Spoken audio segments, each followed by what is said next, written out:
First, Katharine Birbalsingh is here, the head teacher and founder of the Michaela Community School, known for, is it fair to say, Katharine, uncompromising but successful approach on phones in schools, or would that be overdoing it? Afternoon to you. Afternoon, yes, that would be accurate. Very good. We'll be joined in the studio by the actress and campaigner Sophie Winkleman, who you will know, of course, from a range of brilliant TV and stage appearances. But to be honest, it will only be luck that stops me from actually calling her Big Suze at least once this hour. Sophie is part of a campaign called Smartphone Free Childhood. And we're also joined by Ellen Roome, mother of Jules Roome. And Ellen, I do think we should start with you first. Thank you for coming into the studio. I think we should start with you because you have, I think, gone through every parent's worst nightmare with this. So insofar as you want to say what happened, do you mind telling us what happened to Jules? Yeah, just correct you slightly there. It's Jules Sweeney. I beg your pardon. That's okay. He was 14, a normal, happy boy. There was no sign of any mental health issues, nothing that anybody was aware that there was a problem. And I came home in April 22 to find him unconscious. And so we went to the inquest. We assumed at the inquest we would be told what had happened, and it was ruled as a narrative verdict that they couldn't be certain he was in a suicidal mood, so it's a narrative of how he ended his life. The only thing we never checked was his social media. The police didn't look at it. They looked at part of it manually, but not thoroughly. And I've been campaigning for the right for people to have access to their child's social media. Why didn't they check his social media? That's a very good question.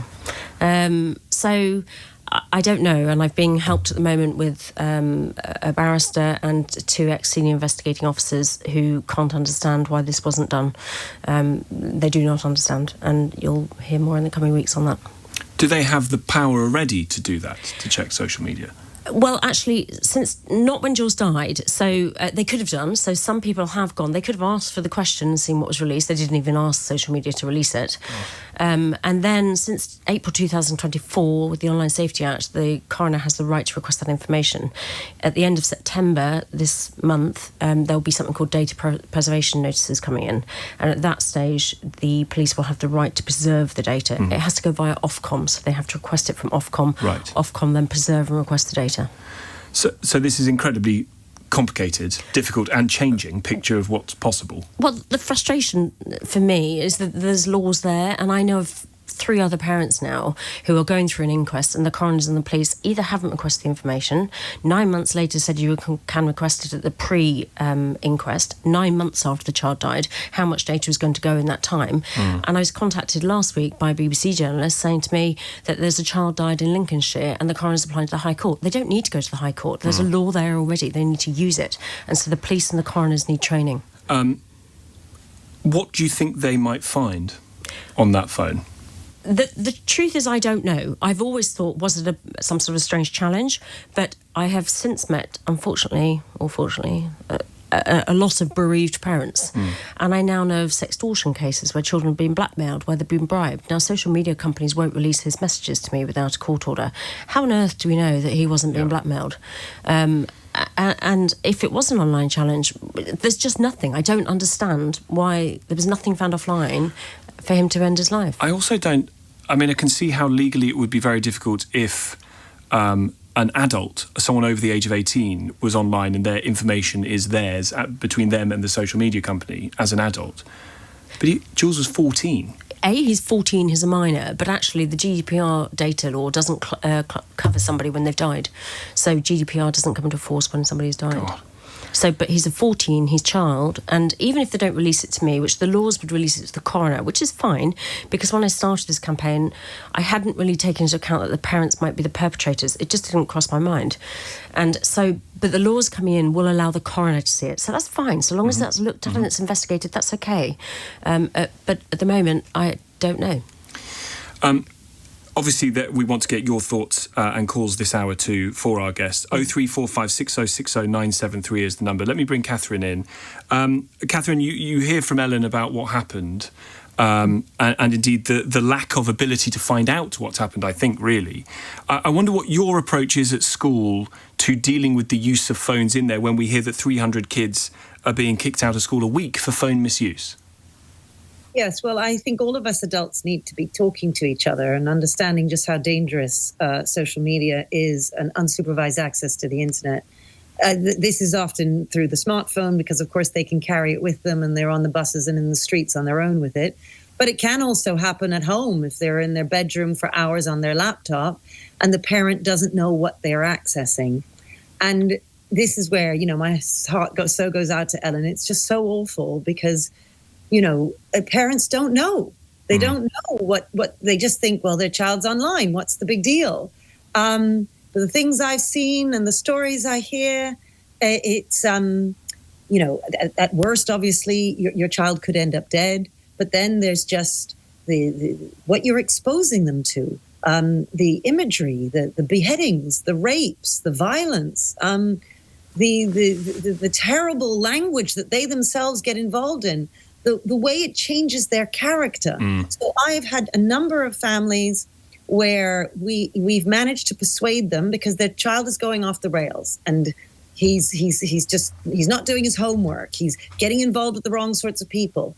We tell the family to take away the phone, and you'd be amazed at the transformation that the child suddenly gets back on track. Often what I hear from parents is they say, "I've got my boy back. I've got my girl back," meaning he used to be sweet and innocent, and now he was taken from me. But I've taken him off being online, and now he's come back to me.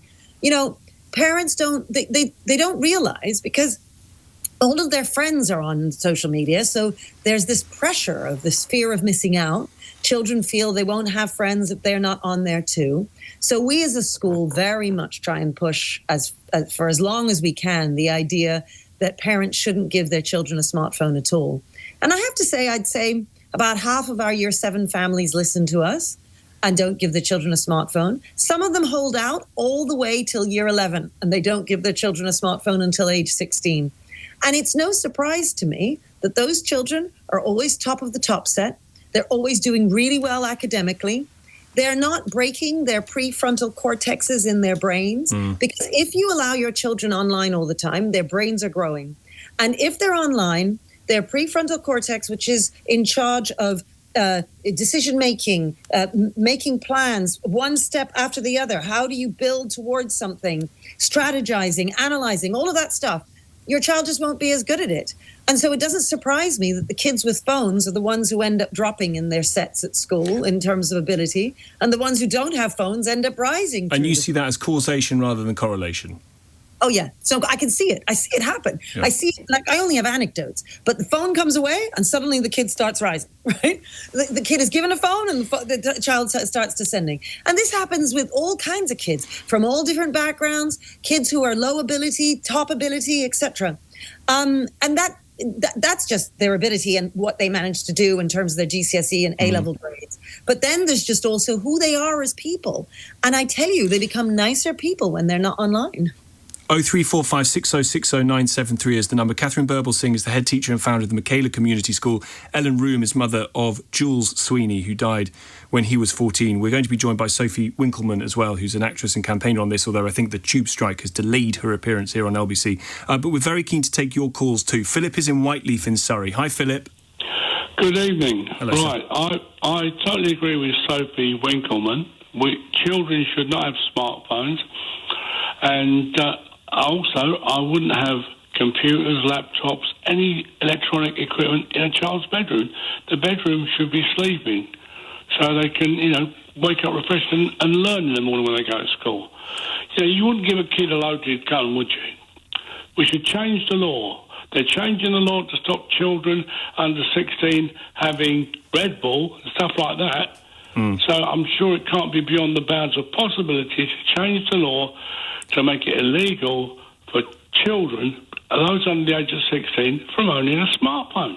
Simple as that. Do you think, Philip, thank you very much indeed. Ellen, do you think that sort of analogy is fair? Would you describe the sort of unregulated phone using social media as akin to a loaded gun? Completely. I think if I had known what I now know, there's no way I would have given Jules a phone. And the world is talking about it. No way. Just why would you hand a child something that is going to affect the ability from learning, the ability from speaking, the ability to look at somebody in the eye? Yeah. You know, and there's no way I would say delay. You know, they don't need it. Have a conversation. They talk to each other. Have an actual conversation. I was sitting on the train today just watching everybody just scrolling through their phone. I was thinking, oh God, those days when you actually sat on the train and actually spoke to somebody and met a stranger and had a conversation.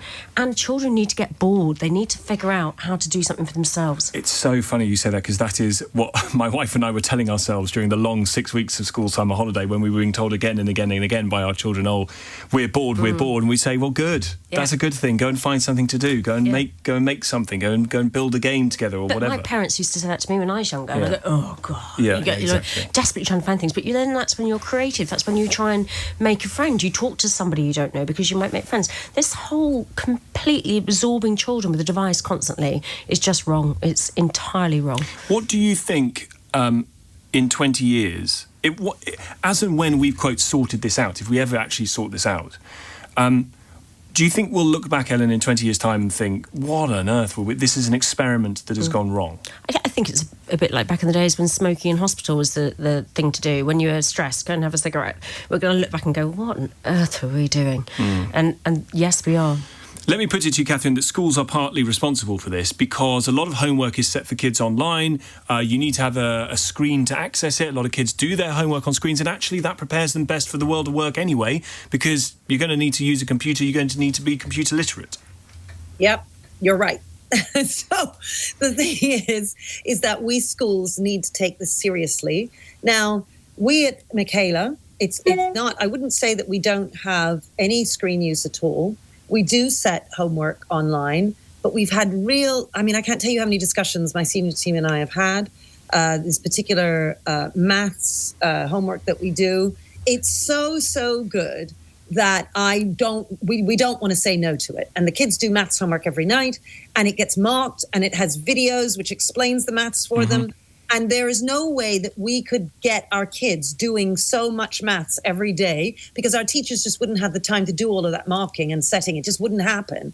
And so in the end, we balance it out and we think we are setting that homework. But when they're in school with us, they are never on a screen, ever. They are always writing and reading in every single lesson, and they're not allowed smartphones. And also, we have a whole ethos about encouraging the parents not to give them smartphones. We're also very particular about the days when they're doing that maths and what time. So it's half an hour or it's 45 minutes, depending on which year. And then the parent knows, and we say, watch them. They've got it for half an hour. Take it off them after that half an hour, because that's all they need to get the maths homework done. So at the very least, you know that the child, maybe he gets an extra 5 minutes. He finishes his maths homework in 25 minutes, but then there's 5 minutes extra. He's online, but that's it.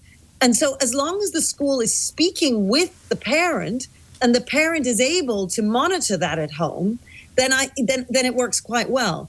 But the school needs to take it seriously. In most schools these days, especially in the private sector, they hand them all iPads. So they go from class to class with these iPads. And in fact, it's worse. If you go to a private school and there's no iPad, the private school is under pressure to provide the children with iPads, because they have to compete with the other private schools, because somehow there's something wrong with you if you're a school that's not offering a free iPad. So we've just got it all upside down. It should be the case that the parents are chasing after the schools where you're doing loads of reading and writing, because all the studies show you're more likely to remember stuff if you're writing it down. You're more likely to learn it well. So look, as I say, I'm not entirely against it. We do homework, with the maths homework that we do, but our parents know just how dangerous screen time is. I often think parents just don't know. Yeah. The man who rang up there, he was saying it's true. We ban sex, we ban drinking, we ban driving, we ban smoking, we ban Red Bull. Porn and Red Bull. So if we can ban all these things to children, why are we not banning access to social media and smartphones? Ellen, you said there, just before I get to Alex's call, you said there that if you knew then what you knew now, and of all the lessons or the things that you've had to learn through your tragedy, what's the one thing that you would want people to take away now that they should know that they might not know? I think there's so much now that is out there that people, I mean, there's not a day that you can go by without somebody talking about social media. But I think if any parent is naive enough to think, oh, it's not going to happen to my children, we've got the safety features on, we're not going to see that.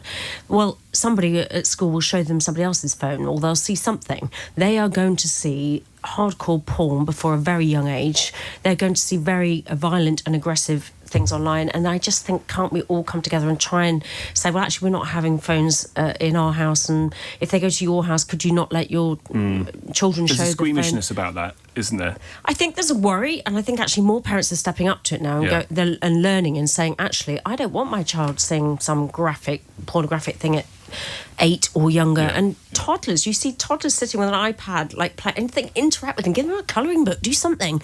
You know, it just frustrates me. Let's come to calls. Alex is in Bournemouth in Dorset. Hi, Alex. Hi, Tom. So the problem I have with this conversation is, instead of trying to just create more censorship and banning, why don't we just teach children to be more critical in their thinking and interpreting of using online sites and social media? I feel like it would be much healthier. This is an evolution of what media has become, and I understand when people say, like, when you're exposed to pornography, it makes you all these things, and I do agree with things that the media teach, like cultivation theory, where if you're exposed to the same thing over and over again, it warps your perception. But this is why we should be teaching people to be more critical by using this stuff, as opposed to just banning it and then degrading their potential in the future. What do you think, Ellen? I don't think children have the ability, and Katharine probably will know more on this than me, but you've got a 10-year-old who's looking at, they don't have the ability to make sense of what they're seeing, and sometimes it's so shocking that they'll look for a bit more to see what am I looking at. I don't think they have the skills to do it. I also wonder, maybe it's not even the content that they're looking at itself, it's the fact that what 10-year-old can resist the algorithmically approved, chemically trained dopamine spike that the social media companies are engaging them in? Chemically, to resist that as a 10-year-old is probably almost impossible. They're designed to do that. It's the design flaw to send them material over and over and over so they can't put it down. It's addictive by design. So to try saying to a 10-year-old, you can't use it that long, or put it down after a while, it's so difficult. If you give them a packet of sweets, they'll probably eat the lot, and you can try and train them to eat 3, but it's really difficult. Katharine, we're not giving them the critical skills necessary to navigate the modern world if we just ban it. Well, I just sort of think, has he ever met a child? Children are just not capable of that. They're children. They need protection. It's like saying to a 5-year-old, shall we just teach you how to cross the road, and then we'll do it a couple of times, and then you go to it. Well, they'll end up dead. I mean, the fact is, they're children. If they see a bit of porn, find me the 12-year-old boy who sees a bit of porn, but because we've trained him well, he looks at it and says, this is going to be my relationships when I'm 25, and I won't get married, to a nice girl. So actually, I'm just gonna leave this porn because it's going to destroy the possibility of me having a successful relationship later. He doesn't even know what a relationship is. This is insane. If I may, sorry. When I'm talking about critical thinking as well, it's also the ability to navigate these things to help avoid harmful content. And instead of banning people from these sites, we should be regulating the companies by increasing taxes on them, as opposed to letting them get off scot-free. If we tax social media companies so that they are less incentivized to create these algorithms that are harmful, as is claimed, then that would be a better incentive than causing censorship that can stop people looking up not just harmful content, but also things about sexual assault, things about wars that are currently going on, that these things are being obscured by this act.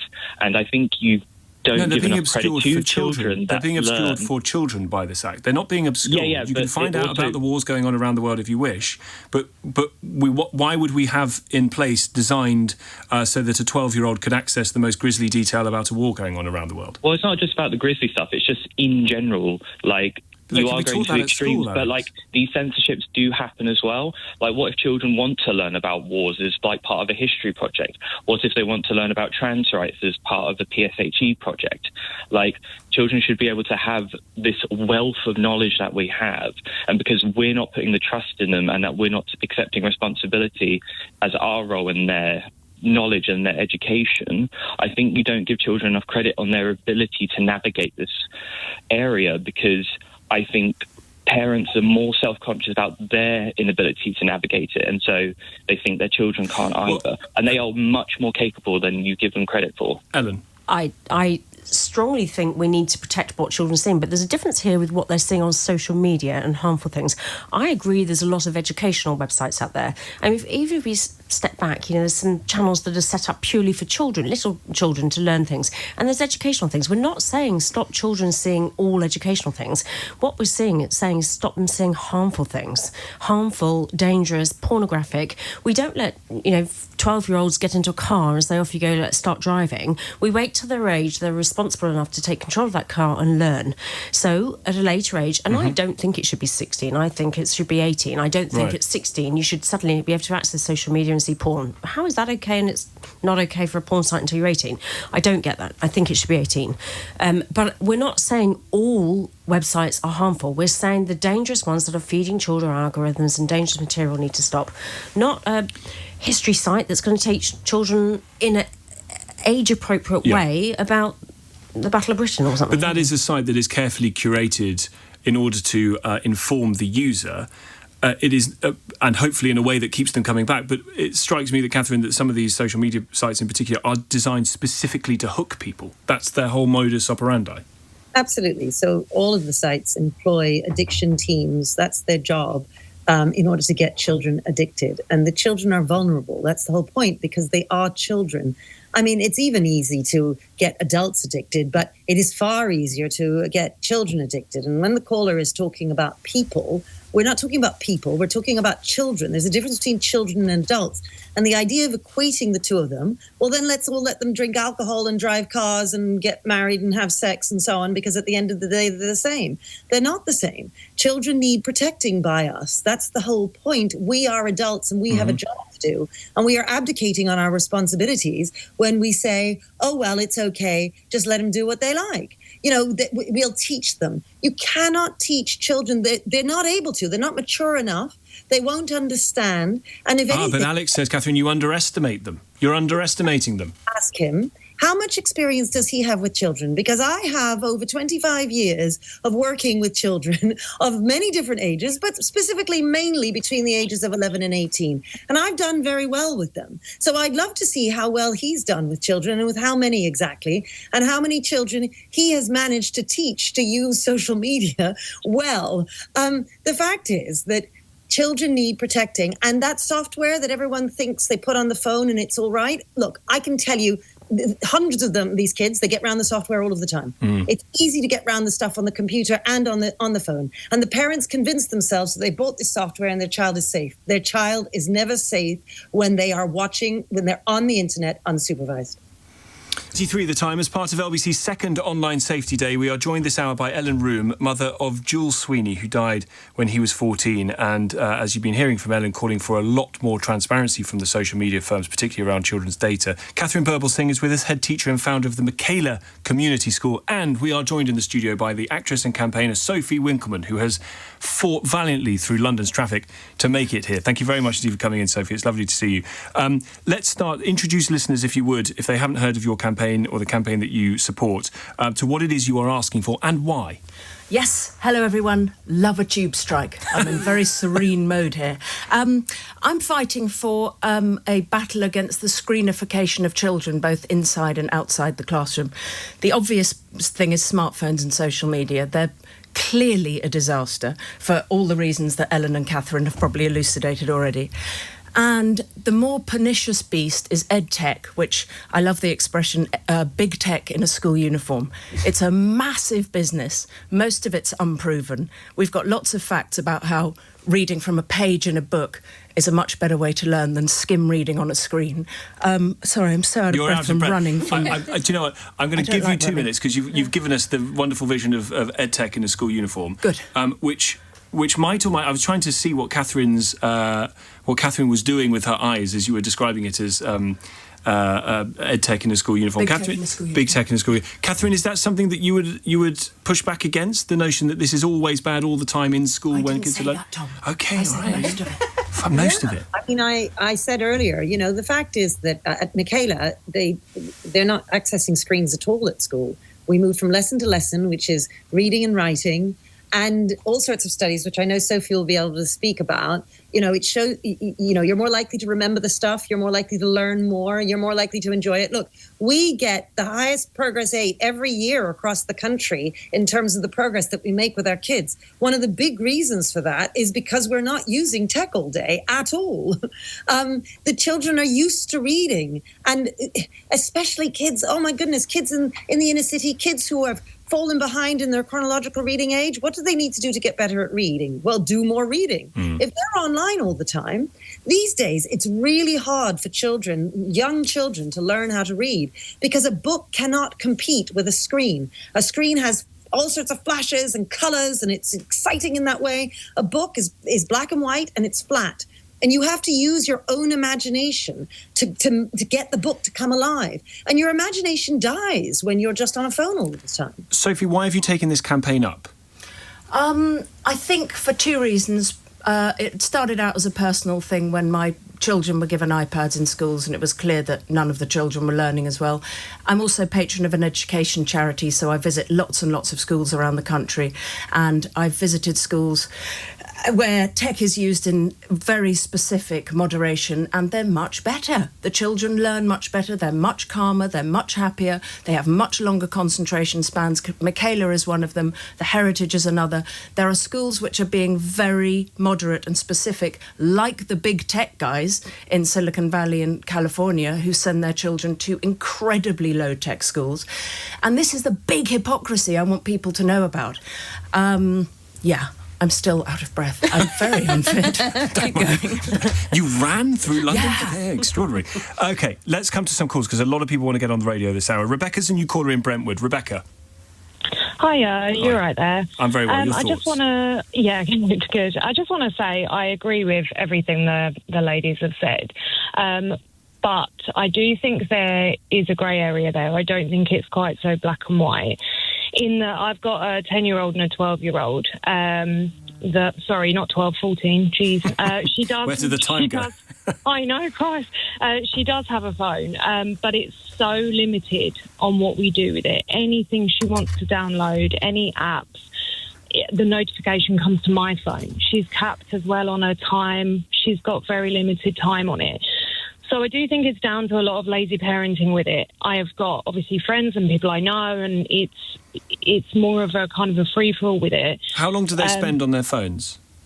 So I only allow an hour a day, as in front to back, everything. Text calls, if you want to catch up with your mates, if you want to do anything, that's it. Whether you're looking online, and on that, there is internet browsing caps. So anything via the parental controls that's picking up, that should be something perhaps that she shouldn't see. And I would say 90% of the time it's normal stuff that she should be able to see. You feel perfectly in control of this because you've got the settings in place to be able to regulate what they see and how long they're on it for. Ellen? I unfortunately have met an awful lot of bereaved parents, one of which, and he won't mind me commenting, is Liam Walsh, whose daughter Mia took her own life. And he was absolutely adamant he had every control on. And it has come to light that she was being fed harmful algorithms that were feeding her harmful material. And he was not any wiser. He said, but we had everything on. We had every control possible. And it was still feeding her harmful material. So I think, please, I'm not saying you are naive, and I hope it isn't coming through, but I really would be very careful, because I do know of other parents that it has been fed through to their child. Absolutely. I would ask, though, what was his monitoring like? And I know that's a horrible question. No. And I'm aware I'm talking about somebody else's parenting, but I know Liam very well, and he is absolutely furious that he put on every single security feature he could. Apple this, and which is also the Apple security features, the just everything he could do. He thought he was secure, and it wasn't secure enough. I don't know what my son looked at, so I can't comment on it because I can't see. But, you know, I was careful, and when he was particularly younger, we would look at his phone at the end of the night and read his messages and things. And as they get older, it is more difficult to do that when you've then got a 14-year-old trying to take a phone off them and trying to look through. And then actually I found out after Jules died, you can hide what apps show on your screen. I didn't even know. So his friend said, well, actually, if you do this, look, you press this and I don't know what you do, hold it down. It can hide what apps there were. I didn't even know they were on his phone. So yes. Was I naive? Yeah. Was I a lazy parent? No. If I had thought Jules was being harmed, I would have done something about it. I wasn't aware. Do you think? Thank you very much indeed, Rebecca. Do you think, Sophie, that it is naivety to think that a single parent is in control of this? You can manage this on your own. I think it sounds like Rebecca's very on it and has probably, been very forensic about what her child gets up to. As Ellen says, there are always ways that children get around parents. They're so tech savvy, they're so digitally brilliant in ways we're just not. I've lost the battle. My 12-year-old told me that my sort of ideology on all this was totally destroying her life, because there's nothing more embarrassing than having a mother who hates phones. I've given her a phone. It doesn't do anything, but it's still awful. And even though she can't get any social media, or she, I think it's I've a brick put phone, control. is it? No, it's not. Oh, right. It's a sort of apparently safe new smartphone, but it's terrifying. And even if she's not looking at beheadings, she could be looking at really pointless stuff for ages. And I'm busy, I work. If I'm not there to look at her, watching cat videos for 3 hours, she just will, and she'll find it. We're going to have to do something about this. It's a disaster. Is that not, though, Katharine, almost like the social currency in the playground, whereas before it might be watching, EastEnders or last night's football or whatever, and that's what people talk about in the playground. Now it's, have you seen the cat video? Yes, that is the problem for parents and for children. Unfortunately, so much of their social lives take place now on the internet that children then feel that they're missing out if they're not on there, which is why it's important. That's why when you said schools are somewhat at fault, I agree with you. And it's important to try and choose a school that is anti-tech in the way that we are. Because when lots of the children in the class do not have a phone, then you don't have the culture of always sharing the cat video and so on, because they're not doing that. And it's considered uncool to be the kind of person who's online all the time. But it is hard to try and achieve that kind of culture in your school, especially in this day and age, which is why all three of us, Ellen, Sophie and I, are very much calling on the help of government to try and bring light to the problem here, because at the moment we're just leaving it up to individual parents. And Rebecca sounds like, she's done a great job. She's trying really hard and she's on it, and well done to her. We don't know. Perhaps in that hour every day, her children are accessing things she doesn't know. I don't know, but it's less likely with her than with other parents. There's no question. But the fact is, many parents are just not able to do that. They don't have the knowledge. They don't realize. Or the time. The time. They've got 5 children. They've got 2 jobs. They're just not able to. And so we need to think about those families. And as, the government ought to be wanting to help and support those families that are struggling and who don't know. I wish on every billboard we could see information about the stats about what happens to children if they're online all of the time. Do people even know what I mean when I talk about the prefrontal cortex? This should be common knowledge to everybody, the damage that children are doing to their brains and to their hearts. Seeing beheadings and rapes and violence is not the sort of thing that a 10-year-old... No, of course. But as Andrew says here, oh gosh, are we now at the stage of saying cat videos are harmful content now? There's a slightly patrician, ludicrous attitude that says, oh my God, we can't even look at silly cat stuff. No, and I'm in the trenches. My children love the iPads the school gave them. My older one loves this apparently safe phone. All children love screens. They're fun and they're exciting and they're colourful and they're way more fun than books. And no, don't panic about cat videos. They're fine, and my children love cat videos. But when the cat videos become all sorts of animal videos, and then they become, kids doing funny pranks with animals, and then they become slightly nastier things with animals, and it's a slippery slide to way too much screen time and slightly more dangerous, strange content. And also, can I just say, it's not just about what they're seeing, it's about who they're meeting.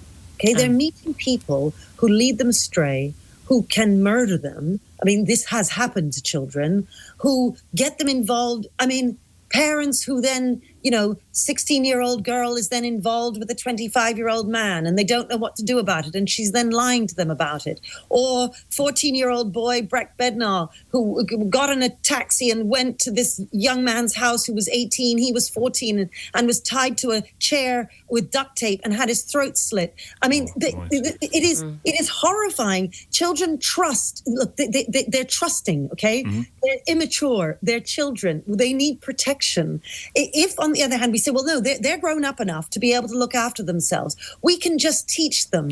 Look, we teach them over years. And then when they get to 18, we cross our fingers and we hope that we've taught them well enough to be able to survive after 18.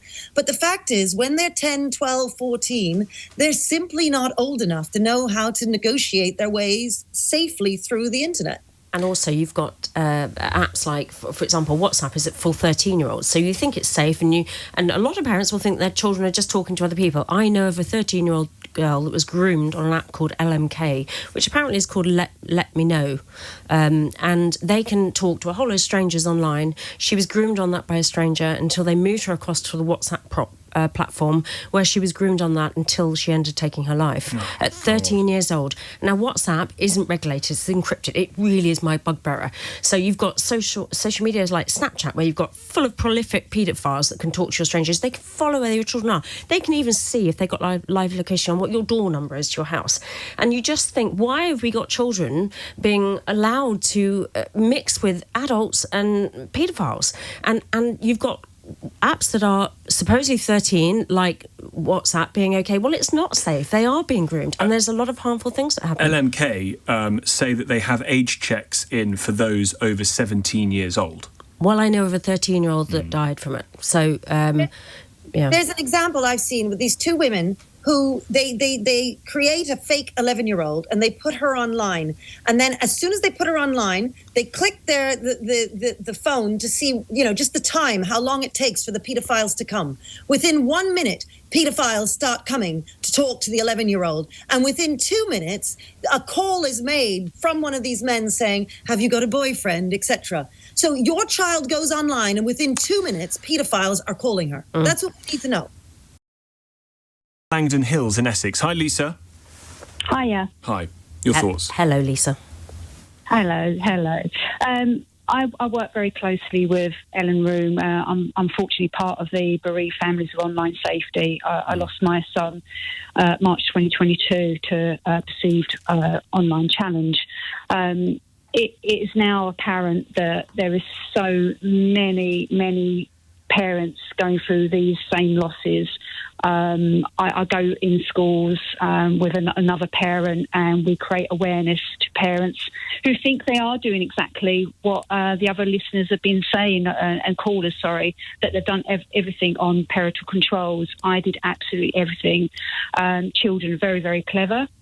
They work around certain aspects of VPNs. They can create different social media accounts, and that's the nature of a child. Their children are inquisitive, adventurous, and that's unfortunately what took my son away from me. And just going into these schools, I can see the anguish and the angst of teachers going day to day with children battling with their mental health, sleep deprivation, bullying, concentration, and it's just so self-evident that social media should not be in schools and not phones in schools. And I know Katharine is very, very strict on this, and I think everyone should be set a precedent, and it should be parents, government and tech companies all working together. Do you think that's realistic, Ellen? I know you two know each other, obviously. Yeah, we do, yeah. Do you think that's realistic, what Lisa is saying, that everyone works together for the same aim? Because it's not in the tech companies' interests. Well, it's not in the tech companies' interests, it's in everybody else's interest. And that's where the government, for example, they're banning energy drinks. How the hell can they just do that all of a sudden? Let's sort out the phones, which are a real problem. I mean, I'm not saying energy drinks are obviously a problem as well, but I just think come together. It does have to be a collaborative thing. Parents need to be educated, children need to be educated about the harms, and government need to step up and actually proper ban in place for phones, so that in school hours they are not just, they say 97% of schools or something have bans. They really don't. They're in a bag or they're in their pocket. And I texted a friend of Jules the other day and thinking she would, well, it was before the holidays, and thinking she would text me back after school. She went, "I'll just go to the toilet and answer you." And I thought, oh no, I didn't mean you to answer me now. But is that the difference? Lisa, thank you so much for your call. Is that the difference? You were arguing, Sophie, for a smartphone-free childhood. So yes, the social media companies are regulating, yes, that needs careful management, but there's a difference between the social media algorithm that's being thrown out and the actual screen itself. And you say that the screen is a problem. What evidence is there to say that that's problematic or difficult or shouldn't be allowed? It ties into... one of your readers wrote in the listeners wrote in the break saying, why do tech bros send their kids to tech-free schools? These guys know how the brain works. They know what makes their social media platforms utterly addictive and unputdownable. And so they know what's healthy for the brain as well. And I don't know if I'm answering your question, I'm sorry.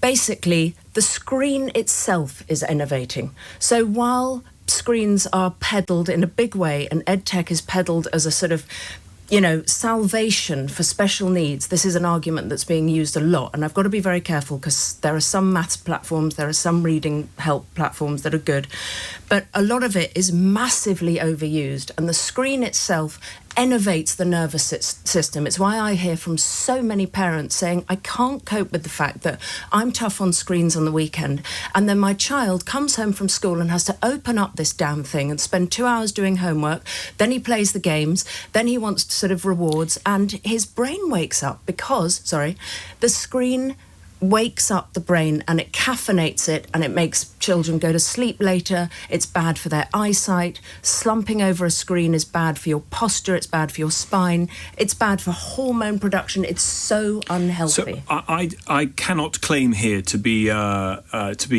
whiter than white because my children have screens and they have screen time and they watch YouTube Kids. My son plays on the PlayStation, and that's, to me, that is now a normal part of childhood. I played on computer. I seem to be all right. Do you know what I mean? Like, so you're not. Thank you. So, is this a bit? This is the video game outrage of our time. Now we're saying the screen itself is so problematic that it needs to be childhood free. I'm the same as you. My children love screens as well. I think schools have a responsibility to educate children with books and paper unless a very special need is presented. And I think the government have a responsibility to get rid of smartphones and social media for under 16s. It has to be on them.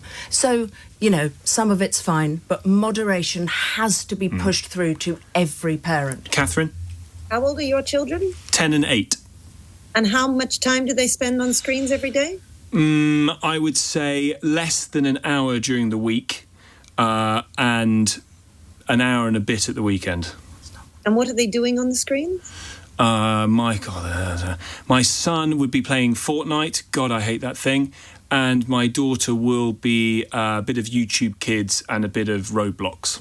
Oh, Roblox. So the thing that I'm most worried about is the Fortnite and the Roblox because they can meet people on there. And parents don't know who they're meeting. Well, the Fortnite is limited to his mates and the chat is limited to his mates, as is the Roblox thing. They're not allowed to add any friends or And talk you to check anybody. that regularly. Yes. Do you know how vile Roblox is? Being told off. Yes. Yeah, you are. There was I saw the study done about paedophiles. Well, they can go into classrooms and shoot people in a classroom. That's part of the game. They can walk into different settings and go and do vile things.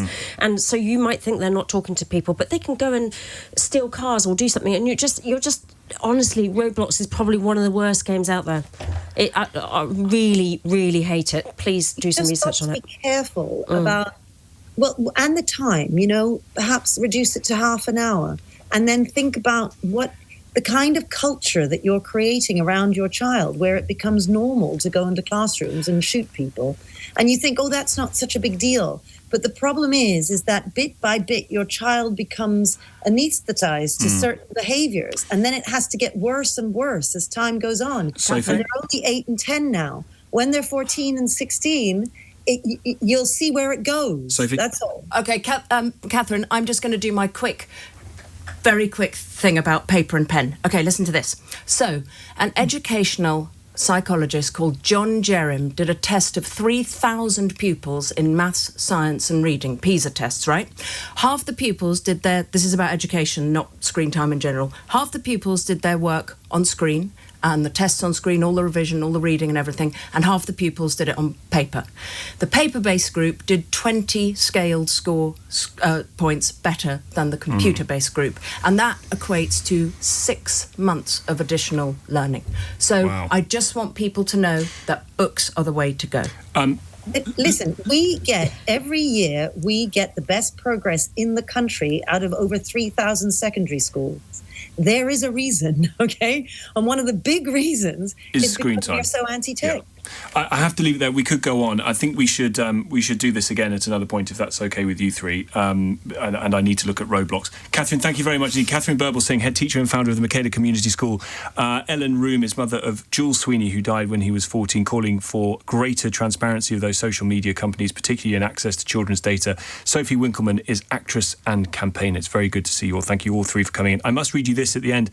TikTok has not responded to our request for a comment, but has pointed to articles reporting Gloucestershire Constabulary found no link between TikTok and Jules' death. The company say a meeting has been arranged between TikTok and Ellen. Is that right? Not that I'm aware of. Well, we shall wait and see. We'll do some more digging on that. Thank you very much indeed.